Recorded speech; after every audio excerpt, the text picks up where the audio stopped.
So hi everyone, and welcome to our collaborative rare books workshop between the JPL and Brandeis University's Robert D. Farber University Archives. The event is From the Desert to the Mountain, the Passover-Shavuot Narrative, and Sacred Geography in the Haggadah and Beyond. Support for these workshops is made possible thanks to the generosity of Dr. Michael D. Paul and the Israeli Foundation.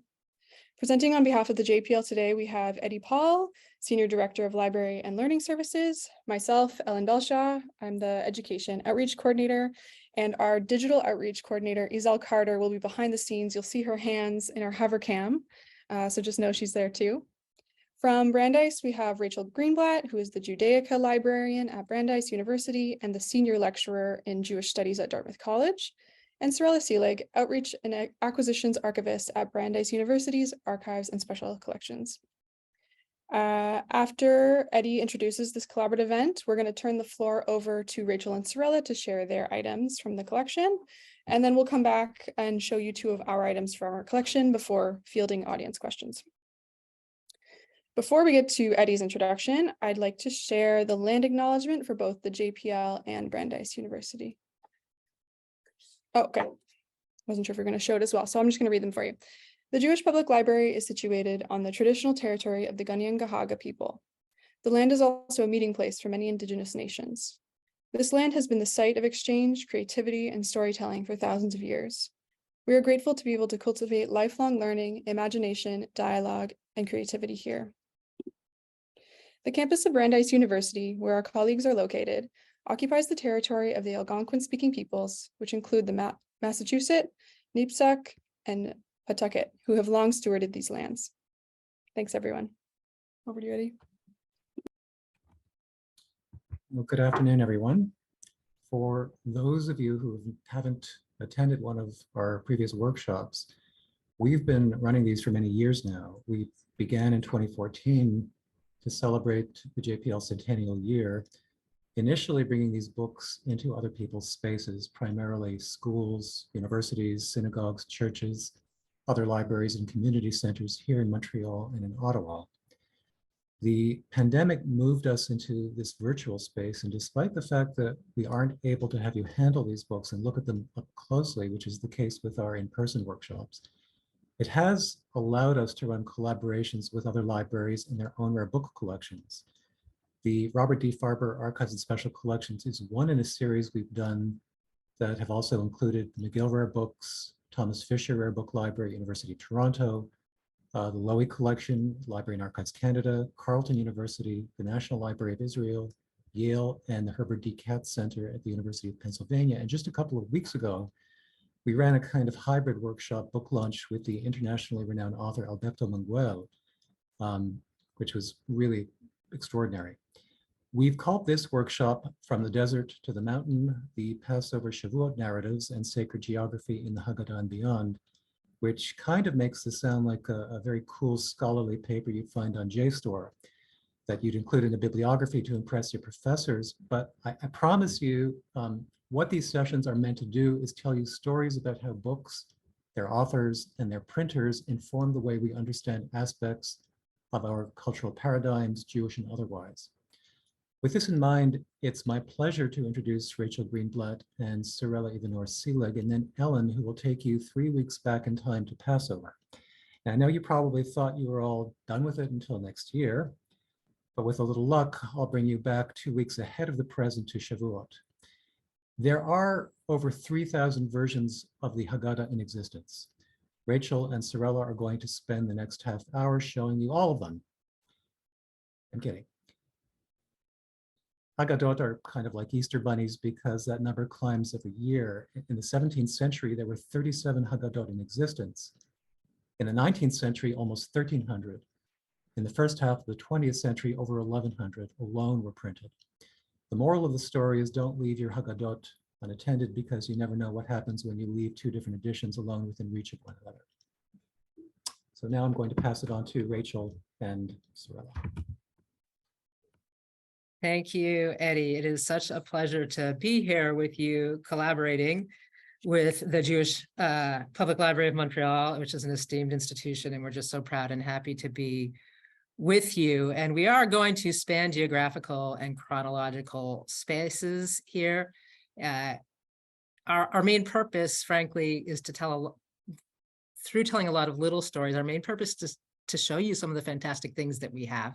And we have some themes to draw those different things together and make some connections between them, but there are as many different connections that all of you could make, many more than what I could make here. And again, we really just want to highlight just a tip of the iceberg, a few of the special materials that we have here, both and at Brandeis, both in terms of rare books, the Haggadot, a few Haggadot that we have, and also some of the materials, archival materials we have that are related to building a Passover Seder in our time. And this is really sort of one of the central themes, that we have this central liturgy that remains remarkably consistent over centuries. And yet in every moment, just as we're commanded, Jews are commanded to see ourselves as if we are going out of Egypt, every different Haggadah that we have represents really a moment in time and place and space and a need that the community that produced it and that used it had in that moment. The Passover Seder is, as Eddie has hinted in his introduction, generally the most central. Sociologists today consider it probably the most observed Jewish rite among North American Jews. People who have very little other connection to Jewish religion often have some sort of Seder. And in that light, the Passover Haggadah is one of the most used, one of the most beloved books that we have. And in addition to the general overarching theme that we're talking about today in linking Passover to Shavuot, linking slavery to liberation to revelation, I'm going to look briefly here at a couple other axes are going on in the stories that I'm telling them. One is about the shift and moving back and forth, not necessarily in a linear fashion, between manuscript and print, right? We have a certain number of print Haggadot that we're aware of, but before that, everybody wrote, you had to write a Haggadah to say it, and that doesn't end when print is invented. And we also here at Brandeis want to take a look at some axes in terms of male and female involvement in this central ritual of Jewish existence and how that relates to the material objects that we have here in the library and in the archives. So I am going to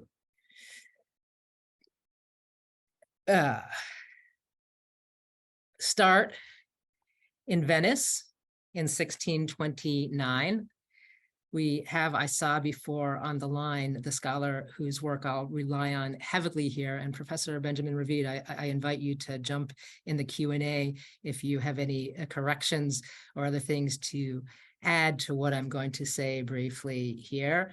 We're starting, this illustration is from a Haggadah that we have here at Brandeis that is printed in Venice in 1629. And I chose it for the opening because of a little bit of a view of the desert. That's the beginning of our title for today that you see in the background. It's a scene of the Egyptian fear that the Israelites are multiplying in great numbers. And so you can see the desert sort of background to Egypt that's there. And to situate us in Venice in 1629, I want to point out that in this city republic at this time, there are several different Jewish communities that live simultaneously and work together, but that retain their own liturgical rites, R-I-T-E. There are the in the 15th century already, the Roman Rite, or the Italian Jews native to Italy who have a certain liturgy. And then after the expulsion of Jews from Spain in 1492, and then Portugal in 1497, before in the 15th century, we have in Venice Jews of the Italian Rite and also Ashkenazi Jews who had migrated from Central Europe, from Germany, and brought their own language, the early Yiddish language, and their own ritual with them. And then we have this flood of Jews, the exiles originally from Spain and Portugal, and then some of them settle in the Ottoman Empire and then end up coming back here. The pressure was such that some other parts of the population in Venice thought this was too many Jews. There's great pressure maybe to expel them from there also. We end up with the ghetto, what becomes known as the prototype of the ghetto where Jews are forced to live, established in Venice in 1516. And 70 years later in the 1580s, and Professor Ravid writes about this in his entry for Venice in the Encyclopedia Judaica, there's a Jew of Portuguese New Christian origin, Daniel Rodriga, submitting to the Venetian government proposals and projects intended to restore the declining maritime commerce of Venice. It was in trouble and it's diminishing customs revenue. His idea is tell the authorities of Venice, bring the Jews, encourage them to come here. They'll help increase your revenues. And in 1589, in the face of the serious decline in maritime commerce, they sort of lower the bar on their protectionism and invite Jewish merchants, both from Iberia and from the Ottoman Empire, where they had spread, in the condition that they reside in the ghetto, wearing the special Jewish head covering of the time. So we have these three communities. It's more complex, but we have the Italian, the Ashkenazi, and the Sephardi communities. And just a little bit more on that background. Two of the people living in Venice in the time, Sarah Copia Sulam, a woman you can see on the left who was a polemicist and a poet and a public figure in Venice, just about in this period. She writes in Italian. And then on the right, Rabbi Leon Modena, the leading rabbi of Venice in this time, but a person with an extremely interesting and checkered history. He writes about it in his own autobiography, and we'll come back to him in just a minute too. I just wanted to sort of populate the place where this Haggadah appears in 1629. Of course, the earliest Haggadot that we have are in manuscript in the 1480s, already before the expulsion from Spain. They begin to be printed in Spain and then quickly in Italy. Also, the Sonsino family, the famous printing family. And by the period that we're talking about, there's really three established prototypes of printed Haggadot. There's going to be a fourth after the period that I'm talking about. In Prague in 1526, Mantua of 1560. Later on, we'll have Amsterdam of 1696. And back in Venice in 1609, another prototype. And what we have here at Brandeis is this improved, perfected version of the 1609 Venice Haggadah, which is one of the four main prototypes, according to Yosef Chaim Yerushalmi, who wrote about this. This is, as you can see, Seder Haggadah Shel Pesach, the order of the Haggadah of Pesach. And this is what's really cool about Venice, both in 1609 and then again in 1629. For those of you who can follow the Hebrew underneath, Belshaw HaKodesh, in the Holy Language, in other words, in the Hebrew original, Ufitrono Belshaw Sfaradim, and it's understanding or translation in the language of the Sephardim. This Haggadah, issued both the 1609 and 1629 in Venice, are issued in three different versions, each of them with a different translation, one in Yiddish, one in Judeo-Spanish or Ladino, and another one into Italian. So that is pretty neat. That's what we had in 1609. Another custom had become established in printing Haggadot in this period, which is that there's an important person who was one of the exiles from Spain. His name is Don, which is an honorific, Yitzchak Isaac Abravanel. He had been in the court of the Spanish kings, and he ends up in Italy and in other places, writes many commentaries, and he wrote a commentary to the Passover Haggadah that started to be printed along with it. So our version here, 1629, has a different commentary that Leon Modena, who we saw here on the right, writes a shortened version of a Barbanel. So we have that Spanish tradition and then the local Venetian take on that Leon Modena adds his commentary. So this Haggadah, our version, again, there's one published in Yiddish translation, one in Ladino translation, one in Italian translation, and we're going to switch over to the hovercam. Surella is going to show you the actual, we have a slide here. Surella is going to show you the item itself, and we'll be able to flip the pages and show you how that Spanish Ladino translation appears alongside Modena's commentary. Actually, just any page at all. Just about. Let's see if I can do this with the. You can see the text. I'll zoom up. Forgot to bring a pencil. we can see the Hebrew text, and then there's generally in this page, it's actually on the side. Sometimes it's underneath some of the Sephardi, Ladino translation, and on the outside Modena's commentary, and then we have these fantastic illustrations on the bottom. So there's a couple tools being used for this population to make this accessible to them, telling the story both in the illustrations and in according to which language they chose to purchase it in their own language. So we're just going to flip through just a couple more of these. So I just want to point out one thing. We wanted to look at the women. Obviously, the men here are the traditional male text, and then Abarbanel and Modena, their commentaries, and then women appear earlier in the Haggadah as people who help prepare the meal and check for chametz beforehand. And we have on the bottom the stories of the Exodus retold in illustrations. This is the separation of the man and the women in Egypt that's told of in the biblical text. And then we're just seeing the left-hand page, but that's okay. We can just do that. Right in the sea.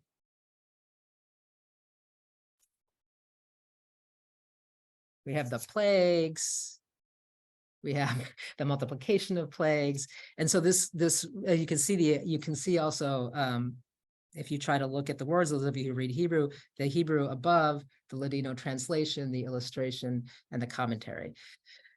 So that's really one of the cool, that's really a very cool item that we have. I'm happy to take more questions about it or show more pictures of it in the Q&A if we have a chance. And we're gonna move on. So this is the development from manuscript to print and what print allows us to do, right? Print allows us to allows many more families to have this in their house. It allows the addition of illustrations. It allows multiple languages and commentaries all to be on the page, but it doesn't displace manuscript entirely. First of all, in the early centuries of print, it's very expensive and many people continue to copy themselves. And then there's other times in history where for different reasons, manuscript continues or comes back. So this is an amazing document that we have here, a manuscript from 1941. A boy in Nazi-occupied France has copied the Haggadah by hand so that people in his community can use one because they don't have enough. And glued into it, this is on the right-hand side, is the donor who was the boy who donated, a boy in 1941 donated it to Brandeis and writes a Haggadah, which as a teenager I copied into a school notebook while in southern France in spring of 1941, I guess still in Vichy, France, I made a mistake. I made a copy because not enough Haggadahs were available for the Seder. And then he pasted into it these instructions from the French rabbinate that told you how to substitute. There's not enough matzah, there's not enough sukkar, like different things that you could use, and that's pasted into this manuscript. So manuscript that continues into the 20th century can be for exigency. Manuscript in later parts of Jewish history can also be for beauty. And this is a tradition, oh, sorry, here's some more pages from this amazing Haggadah that, that this then teenager copied out by hand. And then we have manuscript Haggadot for beauty. This is something that really came into fashion with court Jews in the 18th century. People who were very wealthy and tied in with the various princes and nobility in Germany and in providing certain services for them. And they began to develop a very expensive, advanced aesthetic taste and bring that into the Jewish community. I don't have any pictures here. We don't have any at Brandeis, but these court Jews in the 18th century began to commission handwritten manuscript, illustrated, illuminated Haggadot for their own families. And what we have a facsimile of here at Brandeis is the Rose Haggadah, a similar thing that was done in the 21st century by the Rose family, that they commissioned an artist, Barbarawolff, and a calligrapher to make a handwritten Haggadah for them. And then they made a few facsimiles, and we are very privileged to have one of them here. It has just astounding, and you can see immediately the more contemporary sensibility of it with the broken matzah, the yachats, the pictures, the gold plate, all these sorts of really amazing touches that it has. There's Dayenu and the Egyptians going into the water. So it's, again, the same text, the same themes in color and done for manuscript for beauty, for no reason other than beauty. This is a picture of the illustrator working with her quill, barbarawolff. So that's another reason to have manuscript. If there's something that's immediate for the Q&A, somebody please tell me. I have not opened those up at the moment. Those are our manuscripts. We also continue to have printed versions also. So we've been in Europe We've been in North America with the Rose Haggadah. I want to go now briefly to Israel in terms of our different sacred geographies, which of course is the destination of the freed slaves, and we'll get to some other moments later. But we have from 1968, a printed Haggadah, Haggadah l'sha'at charum, a Haggadah for the moment of emergency, printed by the IDF, the Israel Defense Forces, for its soldiers in 1968. So it seems to us, it feels to us that the emergency in Israel was in 1967.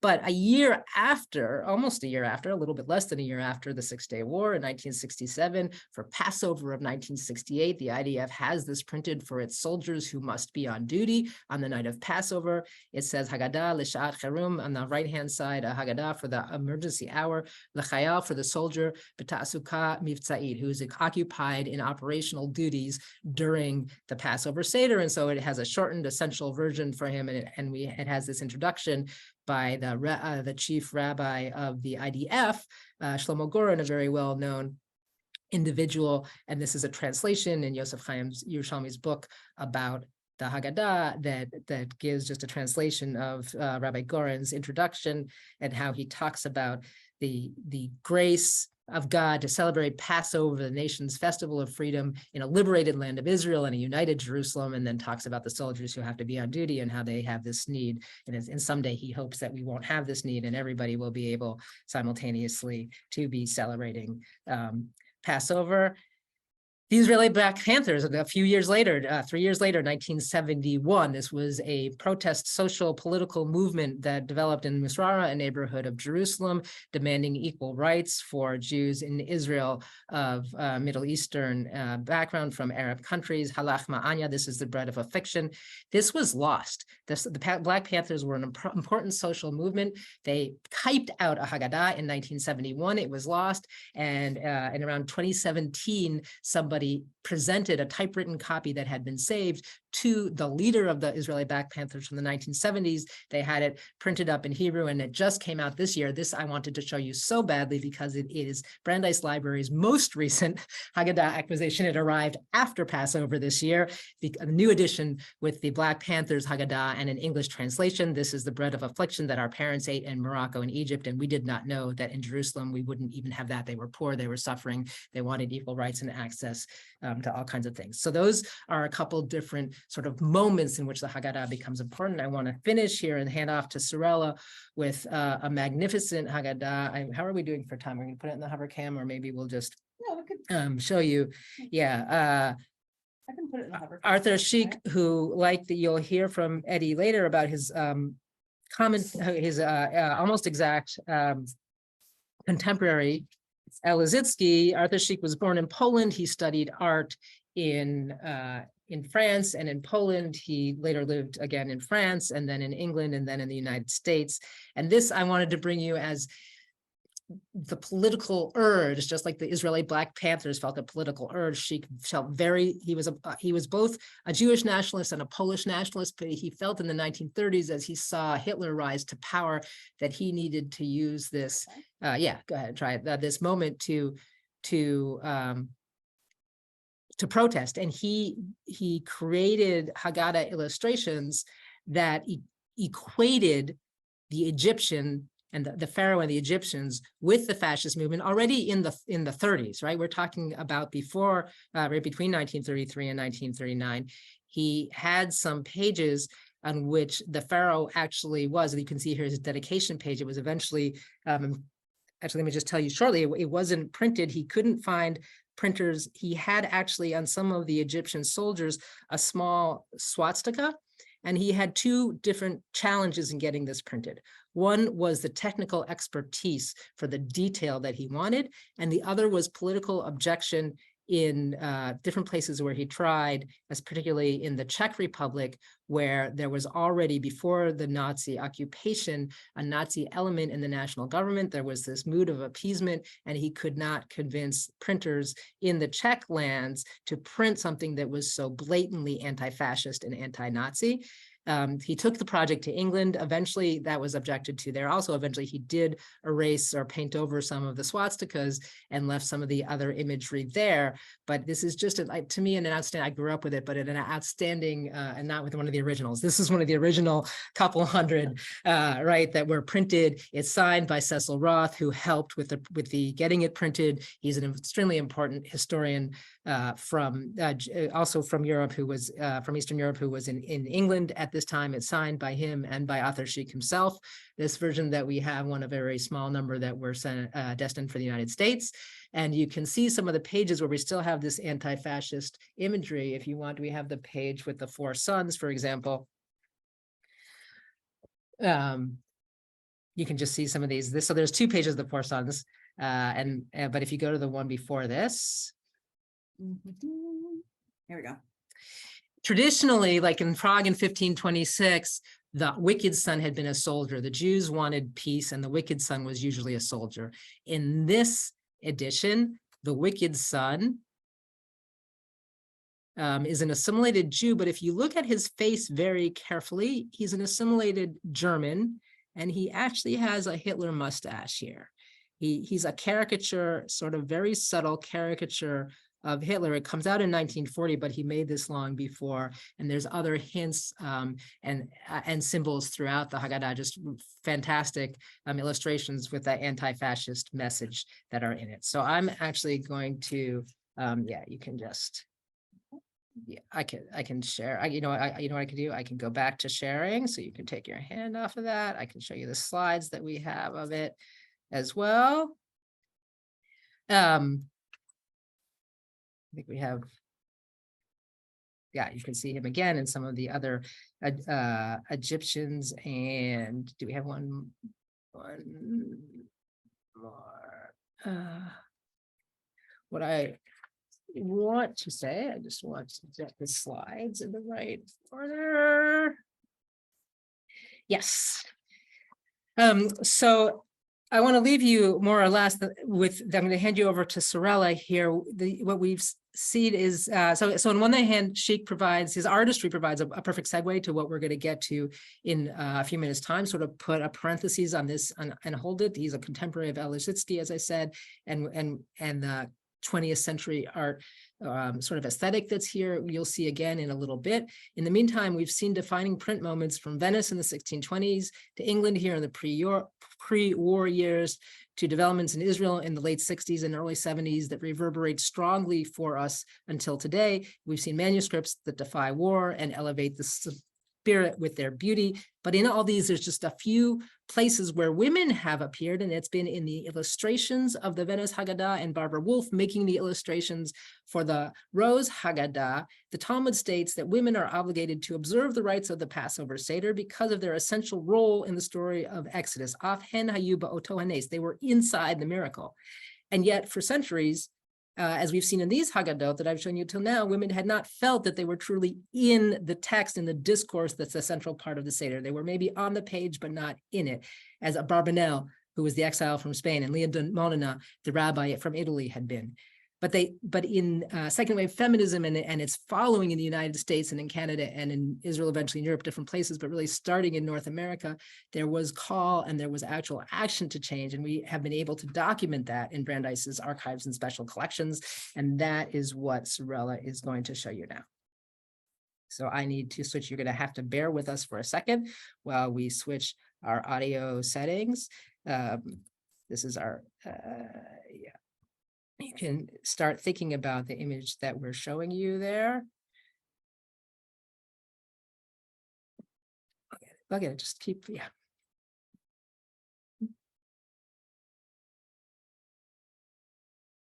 That will do it. There we go. Perfect. Not yet, not yet.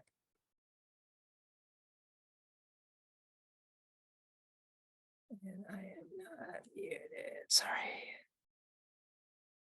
Zoom. Now we can muted. Okay, I'll show that again for you in a second. I am sorry for the hold up here. Okay.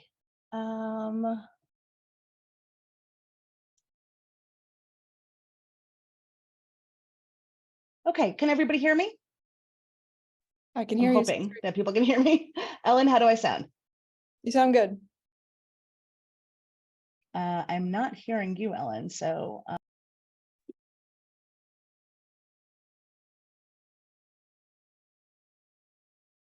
Okay, well, I'm hoping that people can hear it. If not, I sound good. Okay, great. Well, then I don't need to hear anybody else. I can just, hear my own self speak.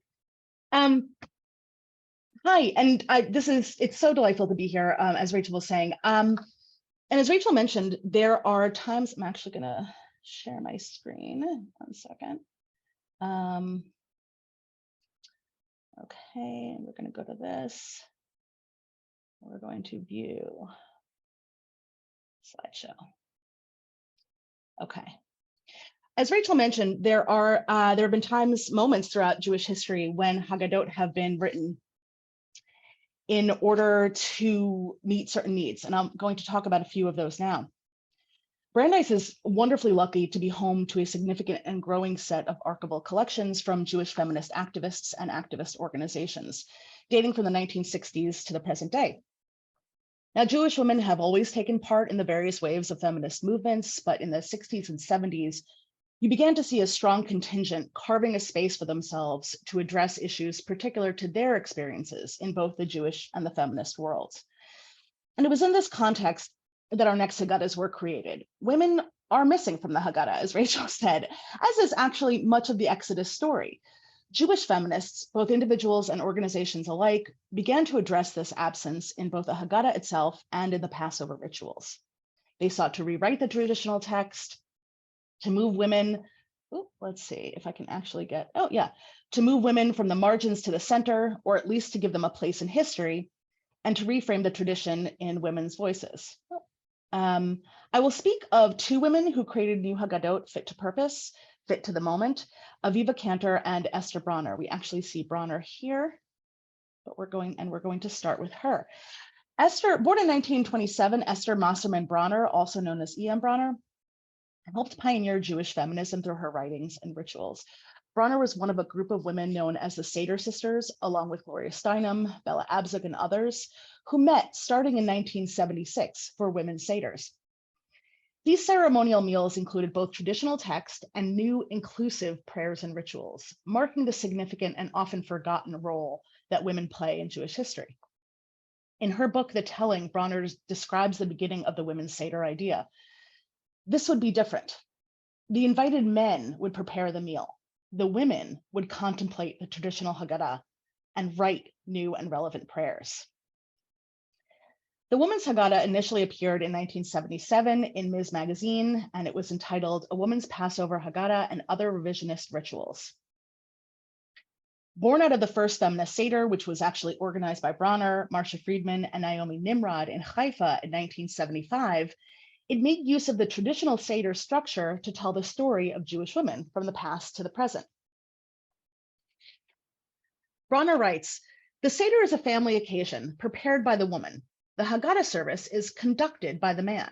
It has been thus for thousands of years, and for us too, until Haifa in the spring of 75. And so in Bronner's Haggadah, the four sons are reimagined, as the four daughters. The four questions become the four questions of woman. Why is this Haggadah different from traditional Haggadot? Because this Haggadah deals with the exodus of women. Why have our mothers on this night been bitter? Because they did the preparation, but not the ritual. They did the serving, but not the conducting. They read of their fathers, but not of their mothers. Why in this night do we dip twice? Because of the natural and unnatural cycles of blood. Why in this night do we recline? We recline on this night for the unhurried telling of the legacy of Miriam. And this is one of my favorite parts, at the familiar scene in Bnei Brak, gone are rabbis Eliezer, Yehoshua, Elazar ben Azariah, Akiva, and Tarfon. Instead, it is four women who are gathered, reclining on cushions and relating the exodus from Egypt. Bronner describes them as our foremothers, Rachel, Bruria, Ima Shalom, and her niece, the daughter of Rabbi Gamliel. Bronner writes, when Naomi Nimrod and I began our Women's Haggadah, we did not know how to question. Every Passover of our lives, we had waited for our fathers to open the door to knowledge. Now we decided to do the telling ourselves. In both places, we were the creators of the ceremony, not the caterers of the meal. Esther Bronner situates her Haggadah, revolutionary though it is, in a long and time-honored tradition of commentary and change. It is the custom, she says, throughout the generations of our history to add interpretations and fables to the Haggadah. We are in keeping with this tradition. We're going to move on now to Aviva Cantor and her egalitarian Haggadah. Side note, if we could all agree by the end of today how to actually spell Haggadah and matzah, I'd be really, really glad about it, since everybody seems to be spelling it differently. Cantor is an activist, a scholar, and an author who in the late 1960s became active within both the Jewish Zionist and feminist movements, and quickly emerged as one of the leading voices in Jewish feminist circles. She co-founded the Jewish Liberation Project in '68, and in 1976, she helped found the Jewish feminist magazine Lilith, where she served as an editor and contributing writer. Cantor has written 5 alternative Passover ceremonies, including the 1971 Jewish Liberation Haggadah, the 1979 Jewish Women's Haggadah, and the egalitarian Haggadah, which is really going to be the topic of our conversation, which was originally published in 1982 and then later republished in 1992. While each of these Haggadot merit their own talk, you can see all of them together as a developing idea, marking subtle and unsubtle shifts as both Cantor's ideas, the Jewish community, and the Jewish feminist movement grew and changed over time. Today, I will speak of the egalitarian Haggadah, but I want to begin with a brief mention of Cantor's Jewish Women's Haggadah. Written in 1979, it was undeniably geared towards women. It not only replaced several of the traditional male roles with women, like with Bronner's Haggadah, the 4 sons became the 4 women, but also explicitly referenced the women's liberation movement and the struggles that Jewish feminists faced in the religious sphere. Just 3 years later, though, in 1982, with the first version of her egalitarian Haggadah, Cantor had shifted away. Let me see if I can move to the next slide. So there's the Jewish Liberation Haggadah. This is the Jewish Women's Haggadah. Cantor had shifted distinctly away from an exclusive focus on the female. Starting with the title, From Jewish Woman's to Egalitarian, Cantor moved away from a ceremony geared toward women only and towards one welcoming of all, regardless of gender, religiosity, or Jewish knowledge. It even had suggestions for vegetarians at the Seder table. In a 1992 letter to the religion desk editor at the New York Times about her Haggadah, which had recently been republished, Cantor addresses the shifts in title and focus. I call the Haggadah egalitarian rather than feminist because the current narrow usage of the latter term implies that the Haggadah focuses on the oppression and struggles of women, as do the various feminist Haggadot I have in my collection. Such Haggadot, and she gives the example of the one by Esther Bronner, are okay for women-only Seders. But the real need is for a Haggadah that can be used at Seders with people of both genders. With her egalitarian Haggadah, Cantor reaches out not only to women, but also to another group of Jews who may have felt like there was no place for them at the Seder table. Those who have had little or no Jewish education and who may not know the story behind this ritual meal. To this end, she very conspicuously includes in her Haggadah something which is absent in traditional Haggadot, that is the story of the Exodus from Egypt. This is part of her attempt to make the Seder and the Haggadah accessible for all. Cantor stated of her Haggadah that it fulfills a very real need, that many American Jews over the past 2 decades, she was writing this in '92, remember, have been searching for new ways to be Jewish. These Jews need good cultural materials that are immediately accessible, especially to those who, like the 4th child at Seder, do not know what to ask.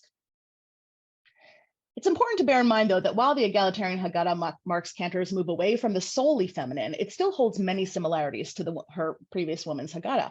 As well, it was also originally published by Lilith, a magazine which is distinctly feminist. And far from rejecting a feminist approach, Cantor begins the Haggadah with her egalitarian Haggadah with a woman's voice, that of Hannah Senesh.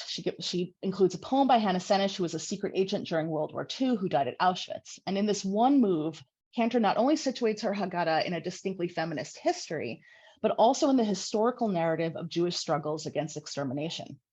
Judaism and feminism, feminism and Judaism.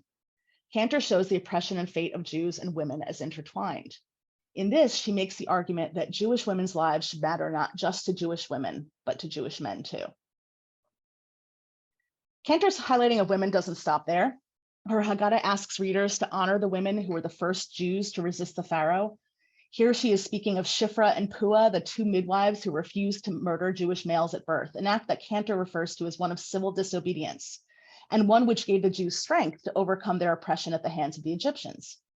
In doing so, she says, Shifra and Pua were midwives not just to the children they delivered, but also to the entire Jewish nation.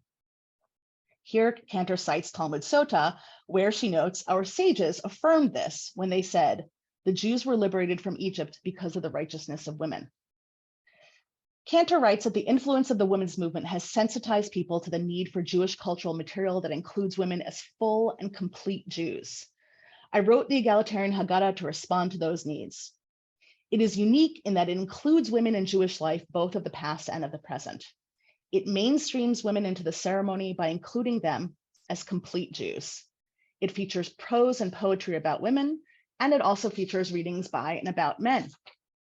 The egalitarian Haggadah thus accomplishes Cantor's goal, a Haggadah and a ceremony that finally and fully includes men and women.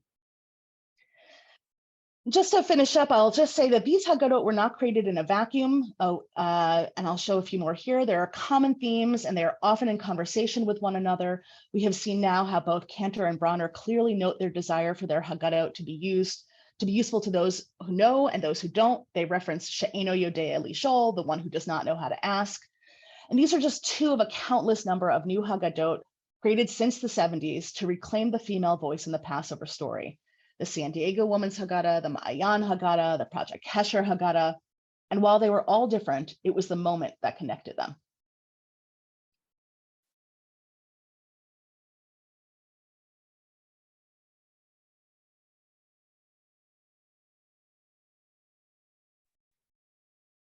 Thanks, Surella. We're just gonna get sharing on our side. All right. So the work that I'm going to be focusing on for this part of the presentation is set neither in the desert nor the mountains, I'm sorry, but it's instead in the shtetls of Eastern Europe and Russia soon after the turn of the 20th century. I'll just preface by saying that I'm in no way an expert on this subject matter, but I have spent some time researching the item in question in our collection, and I'm really excited to share the most fascinating parts I've discovered with you. I should also warn you that I don't speak Ukrainian, Russian, German, Yiddish, Hebrew, or Aramaic, all of which might come up in this presentation, so I apologize if I mispronounce anything. This part may be nothing new for many of the people in our audience, but I'll just give a brief overview of the song for those who may not be familiar. The hadgadya song is traditionally sang at the end of the Haggadah at the Passover Seder in Aramaic and Hebrew, and is popular amongst children at the table. Hadgadya means only kid, one billy goat, or one goatling, as I just saw in Aviva Cantor's version, so it depends on how it's translated. It's a song that has a concatenated linked structure where each character that is introduced destroys the last. Spoiler alert for anyone who doesn't already know the song. There's a cat who devours a kid, a goat. A dog gobbles up that cat. A stick beats the dog. Fire burns the stick. Water puts out the fire. An ox drinks the water. A shohet, or a slaughterer, kills the ox, and the angel of death kills the shohet. And then finally, God kills the angel of death. There's numerous allegorical interpretations that can be made of this song. However, because of the context of the Passover Seder, it's traditionally thought to be a parable for the divine deliverance of the Jewish people, whom Moses led out of Egypt and freed from bondage.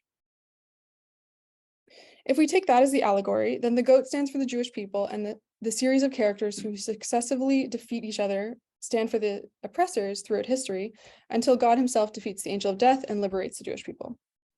I'm going to come back to this allegory when I talk about our specific version of the Hadgadya shortly, but I just want to give a little bit of context about the artist before we jump into that.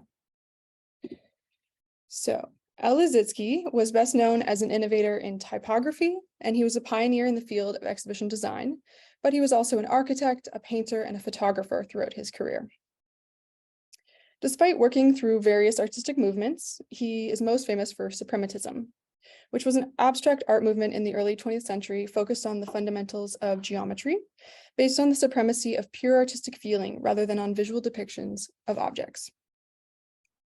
So I have a background in art history. When I first discovered that we had these original ellissitzky prints in the collection, I was really excited. But the more I've been researching them, his career and these prints, the more interesting it's become. I found Lissitzky's brief autobiography printed in one of the art books we have here at the library, which he wrote a few months before he died in 1941.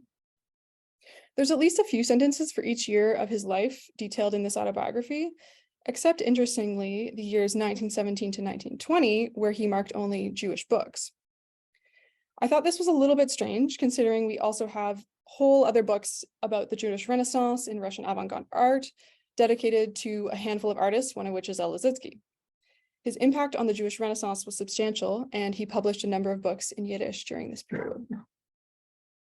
I'll give a brief overview of the Jewish Renaissance as it relates to this work before we start showing you Lissitzky's hadgadya. In Russia, throughout most of the 19th century, Jews were barred from citizenship and from printing with the Hebrew alphabet. There were quotas on Jewish presence in Russian schools and mandatory conscription, amongst a plethora of other systems of discrimination. When uprisings in 1905 forced Tsar Nicholas II to transform Russia from an autocracy to a monarchy, it brought with it a new political and artistic freedom for Jews and gave way to a rise in the celebration of Jewish heritage, predominantly secular, amongst Russian Jewish artists. During this major shift, Lissitzky was a teenager studying art in Vitebsk in the Pale of Settlement. In 1916, at the age of 26, Lissitzky participated in an expedition to collect Jewish folk art through sketches and copies organized by the Jewish Historical and Ethnographic Society. To quote Seth Wallitz, while the Western European artists were discovering the masks and fetishes of Africa and Oceania, the Russians, followed by the Jews, found their need for the primitive, and their search for pure form led to their own unexplored past. The revolution of February 1917 brought with it a wave of activity amongst Jewish presses and artistic commissions, now that printing of Hebrew letters was no longer prohibited. It is here and then that many Jewish artists such as Marc Chagall, Nathan Altman, Isaiah Bar Ryback would design and illustrate Yiddish books, predominantly children's books. And while I can't get into that in the span of this workshop, this unsurprisingly went hand in hand with the Renaissance of Yiddish poetry. So, a few facts about Lissitzky's Hadgadya while Izel starts showing you the document in question. The version we hold here in our collection is dated February 6th, 1919. There were 75 color copies made in this short edition, and because of its popularity, another 100 were produced just a few years later, but we have a color copy, so we know it's one of the original 75.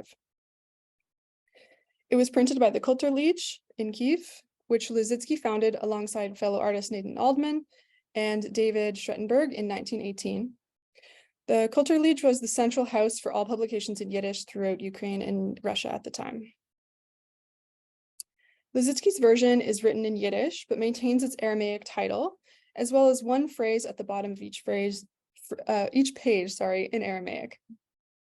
It also includes a dust jacket, which you've just seen, one page of which in our copy has been separated and lost over time. The importance he placed on the typographic element is clear in these pages, and his architectural background is also evident in the way that he uses space, line, volume, and precise line work. So this work was actually rediscovered a number of years ago, and we don't know a ton about its provenance. The JPL has had a circulating collection and archival collections since it was founded in 1914.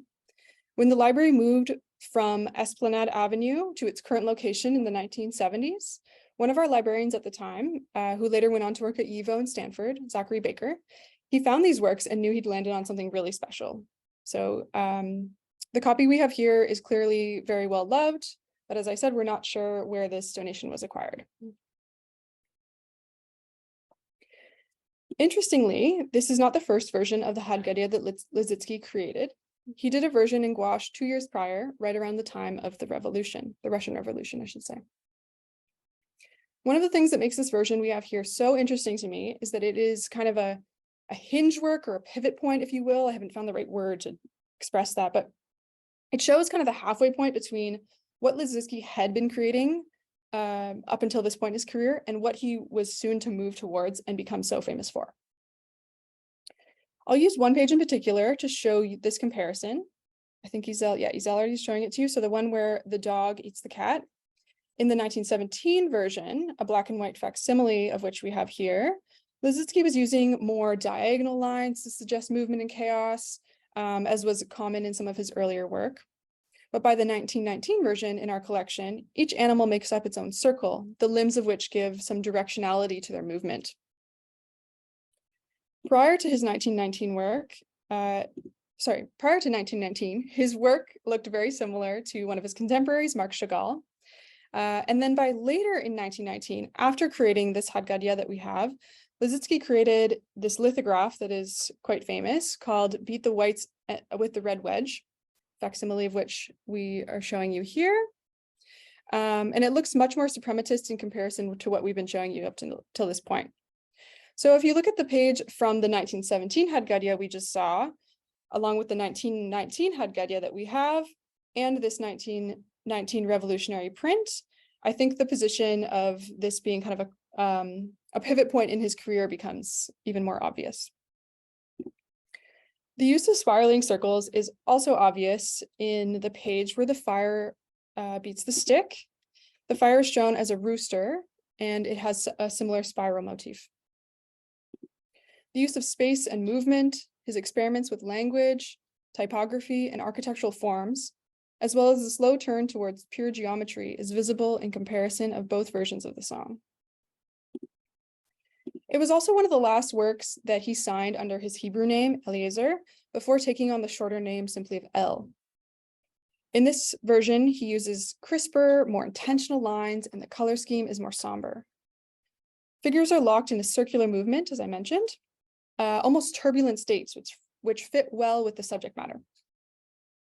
This could be attributed to his change in attitude between his pre-revolution and post-revolution world.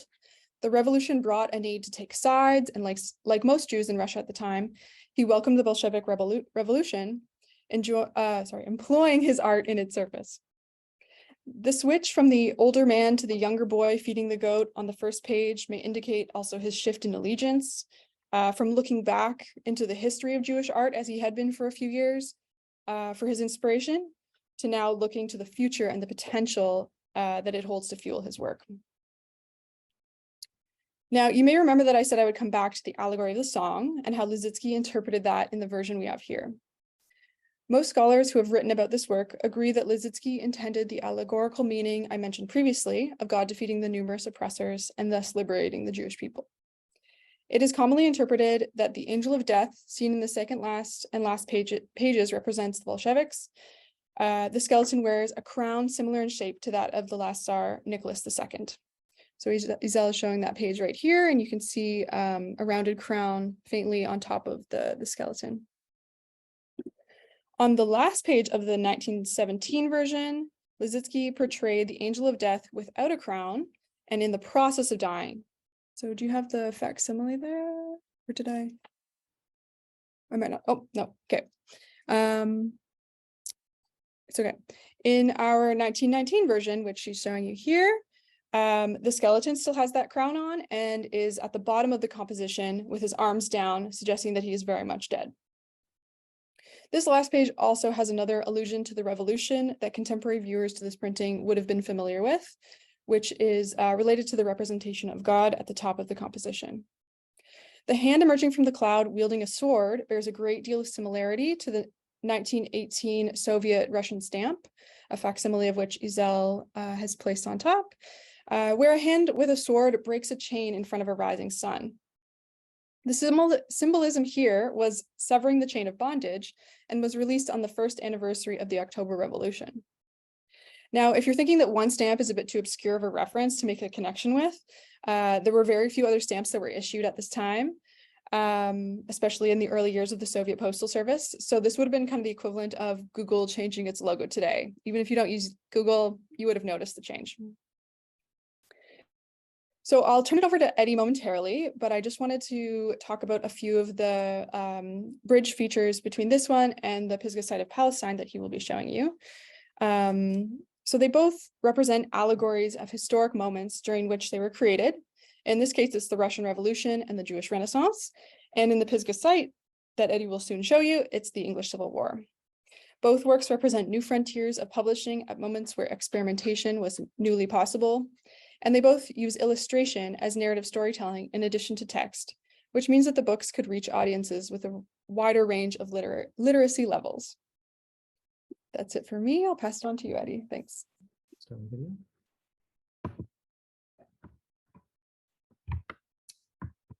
Great. Well, we've reached the end of the Seder. We're stuffed. We've had 4 glasses of wine, and it seems counterintuitive that anyone is in any shape to start wandering aimlessly in the desert, and yet that's precisely what we're about to do.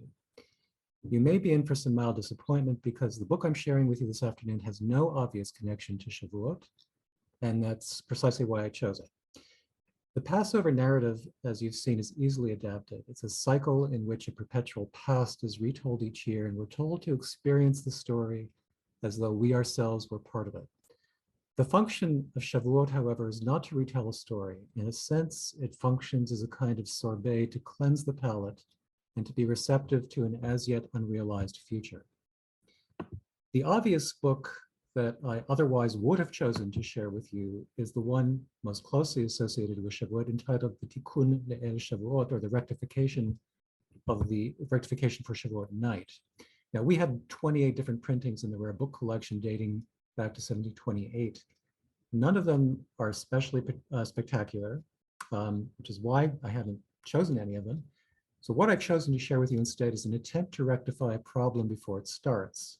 As many of you know, it's customary to spend Erev Shavuot reading from a small section of every book of the Bible and every section of the Talmud in order to symbolically study the entire body of Jewish religious writings. All this to replicate the experience of standing at Mount Sinai when the Torah was received. The Tikkun Le'el Shavuot was developed by 16th century mystics in Tzfat who believed that by studying on Shavuot, they were symbolically preparing Israel to enter a sacred relationship with God. And one version of the story plants it at the feet of Isaac Luria, the Kabbalist from the 16th century, who introduced the custom of studying through the night as a penance for having overslept. The traditional story is that remaining awake the night of Shavuot remedies the behavior of the Jewish people who were all fast asleep as God was about to reveal the Torah. Now, I don't want to lull you all asleep by showing you our Shavuot machzarim, so instead, what I chose to do was show you a book written by an Anglican clergyman who was planted in the middle of the religious and political strife happening in England in the 17th century. Our first edition of a Pisgah site of Palestine was written and published in 1650 by thomasfuller. It's one of the few volumes in our rare books collection with images and maps. Now, if it's not obvious to you by now, the title of the book is what connects Shavuot very tangentially to the theme of this session. Now, I say tangentially because as I was sharing what probably appeared to be spurious and labored bridges between this book and Shavuot in exchange for some blank looks from my colleagues, I felt even more confident that since Fuller was fully versed on the Christian Pentecost, which is the Christian overlay on Shavuot, commemorating the descent of the Holy Spirit on Jesus and the apostles during their celebration of Shavuot, that I was on slightly less shaky ground. The maps of the Holy Land are mostly, although not exclusively, of the 10 tribes of Israel. And despite the fact that Fuller was not particularly invested in the idea of messianic time, focusing attention on the lost tribes spur on speculation, as we'll find out, both in something called Anglo-Israelism, which was the idea that the British people were descendants from the lost tribes, and also that their eventual reconvergence would signal the beginning of messianic time. This book, Pisgah Site of Palestine, represents a remarkable combination of cartography, biblical history, and anthropology. It consists of strikingly illustrated maps of territory allotted to each of the tribes of Israel, each map being followed by a description of that geography and a literary summary of the biblical events associated with each location. Alongside the maps of Egypt, illustrated with each of the plagues, the wildernesses surrounding the lands of Israel, the maps of Jerusalem and both the temples, each with their own descriptions. To this are appended anthropological images and descriptions of the clothes and ornaments of the biblical Jews and the idols worshipped in the Bible. The Pisgah site concludes with Fuller's personal analysis of how a good Christian ought to relate towards Jewish people to bring them back to Jesus. Now, I want to bring attention to the three great epistemic shifts that nudged Europe into the Renaissance. And an epistemic shift is just another way of describing the way people incorporate knowledge. The printing press, which grew out of the 1450s, the Reformation, whose date is generally fixed around 1517, when Martin Luther supposedly nailed his 95 theses on a church door in Wittenberg, and my personal favorite, the development of cartography. Now, the reason I'm telling you this is that Fuller lived right smack in the aftermath of these changes. Consider also that as an overlaid commemoration of the law being received in the wilderness, Shavuot is also a major paradigm shift. As far as maps are concerned, Gerardus Mercator, who was the 16th century Flemish innovator who created the first geographical chart in which the spherical globe is flattened with a two-dimensional map, he was ironically an armchair traveler. He relied mostly on a library of over 1,000 books and maps from his visitors and from his vast correspondence in 6 languages with other scholars, statesmen, travelers, merchants, and seamen.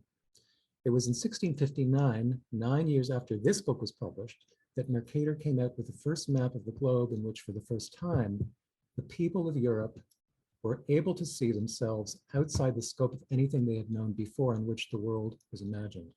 It became the standard map projection for navigation because it is unique in representing north as up and south as down everywhere while preserving local directions and shapes. Progress in cartography during the early Middle Ages was slight. Medieval mapmakers were dominated by the church, reflecting ecclesiastical dogmas and interpretations of scripture. During the 6th century, Constantine of Antioch created a Christian topography depicting the earth as a flat disk. Pisgah's site of Palestine shows a kind of liminal space between the sacred map to the profane map, sacred to profane geography in Europe, which saw biblical cartography as a last holdout of the earlier sacred mode.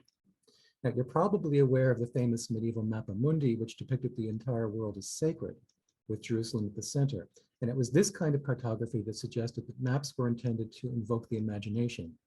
Gazing at a map was a contemplative act. As cartographic practice began to shift with the Renaissance to a more mundane, accurate depiction of the world that could be used for navigation or a sense of scale and physical location, the need for sacred geography was increasingly imposed on Palestine alone. In maps of Palestine from the early modern period, the need for spiritual contemplation and geographic accuracy competes. Now, Fuller, as I mentioned, lived in a fraught time. His clerical life converged with the English Civil War that brought monarchists against parliamentarians. The advent of something called antinomian Christianity, which employed the idea of how the Messianic New Jerusalem reimagined England as the promised land. Now, one of the reasons Fuller is a compelling figure is that he stood at the threshold of geography and metaphysics in his criticism of the idea that historical Jerusalem and metaphorical Jerusalem should be imagined in the same light. But I have to assume that he realized that, like the first printed books that were destined to look like handwritten manuscripts, to get people accustomed to the new technology in a gradual way, he knew that maps and the kind of supplementary images that accompanied them still functioned with metaphysical force. Pisgah's site of Palestine is, in effect, Fuller's imagined history, geography, culture, religious life, and institutional panorama. It contains lists of the tools and implements used in Solomon's temple, a long list of idols. It's a conception of the Holy Land circa 10th century BCE, when 10 of the original 12 Hebrew tribes under the leadership of Joshua took possession of Canaan, the promised land after the death of Moses. They were named Asher, Dan, Ephraim, Gad, Issachar, Manasseh, Naphtali, Reuben, Shimon, and Zebulun, all sons or grandsons of Jacob. In 930 BCE, the 10 tribes formed the independent kingdoms of Israel in the north, and the 2 other tribes, Judah and Benjamin, set up the kingdom of Judah in the south. The Bible claims that the kingdom of Israel split apart during the reign of King Rehoboam, who lived around 3,000 years ago. And after the split, Rehoboam ruled a kingdom based at Jerusalem that was called Judah, while another Jewish state that kept the name Israel formed a separate kingdom. The Hebrew Bible claims that disputes over taxes and free labor drove apart the kingdom that formerly united the Jewish people. Now, that's the text. What interests me for our purposes is the subtext. Apart from having been embroiled in the English Civil Wars, as well as the accompanying religious strife between breakoff Christian sects, There was an obvious parallel between the fractiousness of his time and the fragmentation of the Israelites through the 10th century. Scholarly articles have been written about Pisgah as a commentary on the politics of the time, and I won't venture there beyond saying that during times of war, religious, and civil strife, one tends to look for redemption. But even more importantly, even earlier than the 17th century, that especially in Britain, this marked a time when clergy, scholars, and historians began looking for clues as to what happened to the 10 lost tribes. Anglo-Israelism, which I mentioned earlier, is a pseudo-archaeological, pseudo-historical, and pseudo-religious belief that the people of Great Britain are genetically, racially, and linguistically the direct descendants of the 10 lost tribes of Israel. Whatever Fuller's motives were, and there's no evidence that suggests he was one of these people, Pisgah allows the visualization and internalization of this connection between the English, who were caught up within a morass of political strife, and the 10 lost tribes. Fuller was not given to messianic speculation either. For the time, he was a moderate, preoccupied with the reconciliation of royalists and parliamentarians, and also the bridging together of Christians with their Jewish origins. And this was in some way an attempt to lessen the gravitas of the breach between royalists and parliamentarians. Now, I mentioned at the beginning, and I'm just about to wrap this up, that our rare books collection contains relatively few volumes with images, let alone maps. Images complement text. They help the reader to visualize, to supplement narrative with space. And in his introduction to the book, Fuller writes, "Wherefore, although we cannot with Columbus find out another world and bring the first tidings of an unknown continent or island by us discovered, yet our labors ought not to be condemned as unprofitable. If setting forth an old subject in a new edition, enlarged and amended, this I dare say, though many have written discourses without maps and more maps without discourses, and some both, none have formerly in any tongue presented us with distinct maps and descriptions together." Now, Shavuot is the only festival mentioned in the Torah that has no fixed date. It's established through a counting of weeks between Passover and the sheaf offering made by the priests in the temple. The absence of a fixed date after a period of wandering, commemorating a moment of arrival not at the intended destination, but at the intended moment, which can't be mapped in any traditional sense. In fact, Shavuot isn't an arrival at all, but another departure. And this is the bridge to which I was referring at the beginning. Fuller intended to pull the 17th century British mind into a world it only knew through the Bible by recasting it as a story. Nothing spectacular there. Josephus did pretty much the same thing in his Antiquities. Fuller, however, was an Anglican priest, and the priest's job is to administer and illuminate the word of God and sacraments of God's grace. One could say in this case that Fuller was literally fulfilling his role as an illuminator of narrative, but for our purposes, we want to know where we're going after wandering for 40 years in the Bamidbar, in the wilderness. Amongst us are descendants of the 10 lost tribes from the Assyrian captivity and exile. And, if you recall your Bible in Deuteronomy 3:27, God tells Moses, "Go up to the summit of Pisgah and gaze about, to the west, the north, the south, and the east. Look at it well, for you shall not go across yonder Jordan." In this book, Fuller is inviting the reader to the summit of Pisgah to gaze about and look around, because most 17th century Britons were not in a position to go across yonder Jordan. What they could do is imagine themselves there in the same way. Jews are asked to imagine themselves in the Passover narrative, and that's the bridge for the Israelites. Pisgah is a crossing over into the law, not the land, not yet.